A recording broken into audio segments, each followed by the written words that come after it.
We're so honored and proud to have Coco with us in Studio 1A. Coco, good morning. Morning. Congratulations.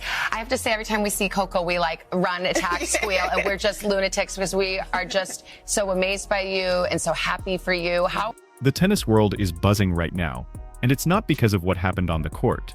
Aryna Sabalenka, one of the most dominant players in women's tennis, is reportedly less than thrilled after Coco Gauff received recognition as the youngest player of the year for 2025. Now, before we get into what's really going on here, let's be clear about something. This isn't your typical tennis rivalry. This is about awards, recognition, and what happens when two of the biggest names in the sport find themselves on opposite sides of a debate that has fans and analysts talking. So what exactly happened, and why is Sabalenka so upset? Let's start with the basics. Coco Gauff, who turned 21 in March of 2025, was named the youngest player of the year by several prominent tennis organizations and media outlets. Now, if you've been following tennis, you know Gauff has been a sensation since she burst onto the scene at Wimbledon back in 2019, when she was just 15 years old. She beat Venus Williams in the first round that year, and the tennis world immediately took notice. Since then, she's racked up impressive wins, claimed her first Grand Slam title at the US Open in 2023, and established herself as one of the faces of modern tennis. Let me put it to you this way. First of all, congratulations to Coco Gauff. She deserves it. I'm rooting for her. She's a champion now. I love it. It's a beautiful, beautiful thing. And she's been a great, great citizen and a great ambassador for the sport of tennis, and she's only going to get better. The award itself recognizes young players who've made significant contributions to the sport within a calendar year. It's meant to highlight emerging talent and celebrate achievements by players under a certain age threshold. Gauff's 2025 season has been strong. She reached the semi-finals at the Australian Open, made it to the finals at Roland Garros, and won 3 WTA titles throughout the year. By most standards, those are accomplishments worth celebrating. But here's where things get complicated. Aryna Sabalenka, who's 27 years old, has arguably had an even better year in terms of pure results. She won the Australian Open for the third consecutive time in January, captured her second US Open title in September, and finished the year as the world #1. According to sources close to Sabalenka's team, she feels the focus on age-based awards diminishes the actual performance on the court. One person familiar with the situation reportedly said that Sabalenka believes tennis should reward excellence, not birthdays. Now let's put this in perspective. Sabalenka has worked incredibly hard to get where she is. She's been on tour since 2012, grinding through challenger tournaments and gradually climbing the rankings. She didn't win her first Grand Slam until 2023 at the Australian Open, when she was 24 years old. That's considered relatively late in the modern era of tennis. Players like Monica Seles, Martina Hingis, and even Serena Williams won their first majors as teenagers. Sabalenka's path was different. It was longer, harder, and required more patience. So when you're Aryna Sabalenka, and you've just had one of the best seasons of your career, winning 2 Grand Slams and ending the year as #1, and then you see headlines celebrating someone else, primarily because of their age, it's understandable why that might sting a little. According to a report from Tennis Magazine, Sabalenka's camp has been quietly expressing frustration about what they see as a media bias toward younger players, even when older players are performing at a higher level. But let's look at Coco Gauff's side of this. At 21, she's already achieved more than most players do in their entire careers. She's won a Grand Slam. She's been ranked in the top 5. She's represented the United States in international competition. And she's done all of this while maintaining a level of grace and maturity that's impressed even the most seasoned tennis observers. After winning the US Open in 2023, Gauff told reporters, "I don't play for awards or recognition. I play because I love this sport." That quote has been repeated frequently throughout 2025, as this controversy has developed. The tension between Sabalenka and Gauff isn't personal, at least not publicly. The two have always been respectful toward each other in press conferences and on social media. They've played each other several times, with Sabalenka holding a slight edge in their head-to-head record. But this situation highlights a larger issue in professional tennis that's been simmering for years. How much should age factor into awards and recognition? In golf, for example, there are awards specifically for rookies and young players, but the main player of the year honors go to whoever performed the best. regardless of age. In tennis, the lines are less clear. The WTA has various awards including Most Improved Player, Comeback Player of the Year, and yes, awards that recognize young talent. But when media organizations and tennis publications create their own awards, the criteria can vary widely. Think back to the tennis you grew up watching. Chris Evert won her first Grand Slam at 18. Bjorn Borg was 20 when he won his first French Open. The sport has always celebrated young champions, but there was also tremendous respect for players who sustained excellence over many years. Jimmy Connors was competing at the highest level into his late 30s. Martina Navratilova won Wimbledon at age 33. The sport had room to celebrate both youth and experience. What makes this situation particularly interesting is the timing. We're in an era where women's tennis is incredibly deep and competitive.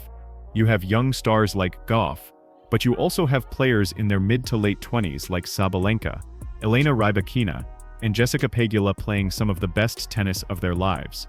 The narrative that tennis is only exciting when teenagers are winning just doesn't hold up anymore. According to a piece published in The Athletic in October 2025, there's been a noticeable shift in how tennis organizations are thinking about these awards.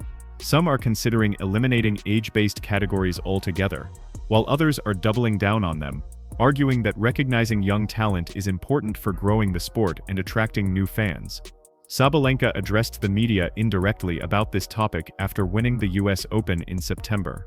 While she didn't mention Gauff by name or talk specifically about awards, she did say something that caught people's attention. She told reporters, "I'm proud of what I've accomplished at 27. Not everyone peaks at 18 or 20, and that's okay.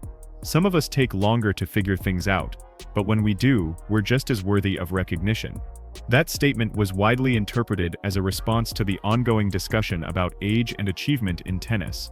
Sports Illustrated ran an opinion piece shortly after, titled "The Case for Celebrating Prime Performance Over Potential," which examined Sabalenka's career trajectory and argued that her path to success, while slower, was just as valuable as the teenage phenoms who dominate headlines. Here's something worth considering. When we focus so heavily on how young someone is when they achieve something, we might be inadvertently creating pressure that's unhealthy for the sport. Jennifer Capriati won Olympic gold at 16 and a Grand Slam at 15, but then struggled with burnout and personal issues throughout her 20s. The expectations placed on young players can be overwhelming. Maria Sharapova spoke about this in her autobiography, describing how winning Wimbledon at 17 created a level of pressure she wasn't prepared to handle.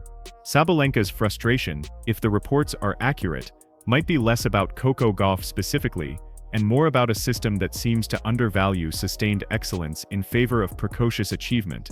In a sport where careers can last 15 or 20 years, does it make sense to give special recognition based primarily on someone being young? Or should the focus be on who played the best tennis, period? The WTA itself has tried to stay neutral on this controversy. In a statement released in late October, a spokesperson said, "We celebrate all of our players' achievements. Excellence takes many forms, and we're proud to recognize both emerging talent and established champions."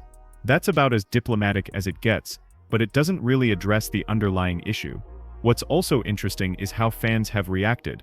On social media, the tennis community is split. Younger fans tend to support the idea of awards that recognize rising stars, while older fans often express frustration with what they see as an obsession with youth over achievement. One Twitter thread that went viral in early November featured tennis fans over 50 sharing their opinions, with many expressing sympathy for Sabalenka's position. As one person wrote, "I've been watching tennis for 40 years. Since when did we start giving out participation trophies for being young?" Let's talk numbers for a moment, because they tell an important part of this story. In 2025, Sabalenka won 52 matches and lost 12. Gauff won 47 matches and lost 15. Sabalenka won 2 Grand Slams. Gauff reached 2 Grand Slam finals but didn't win either. Sabalenka earned approximately $15 million in prize money. Gauff earned around $8 million. By almost every measurable statistic, Sabalenka had the better year.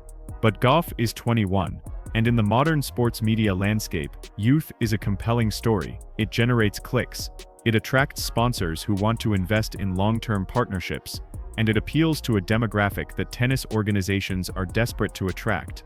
According to a Nielsen report on tennis viewership from 2024, the sport is struggling to engage viewers under 40. Young stars like Gauff represent hope that tennis can reverse that trend. So where does this leave us? The controversy hasn't been resolved, and it's unlikely to go away anytime soon. Both Sabalenka and Gauff will continue their careers, and both will keep winning matches and entertaining fans. The question about how tennis should recognize achievement versus potential will remain open for debate. What's clear is that this situation reflects broader tensions in professional sports about how we measure success and what we choose to celebrate. Do we value the story of the young prodigy who achieves greatness early, or do we value the story of the player who perseveres, improves year after year, and reaches the pinnacle through determination and hard work? The honest answer is probably that both stories have value, but the current media environment seems to favor one over the other. Sabalenka's reported frustration might also stem from something deeper than just awards. Women's tennis has always had a complicated relationship with age. Female players are often described as past their prime in their late 20s, while male players at the same age are considered to be entering their peak years. Novak Djokovic won multiple Grand Slams in his mid-30s and was celebrated for his longevity. When women approach 30, the conversation often shifts to retirement plans and legacy, rather than continued dominance. In an interview with ESPN earlier this year, Sabalenka was asked about getting older in tennis. She responded, "I'm 27, not 47. I feel like I'm playing the best tennis of my life, and I plan to keep doing this for a long time." That confidence is part of what makes her such a compelling player. She's not ready to be written off or relegated to mentor status.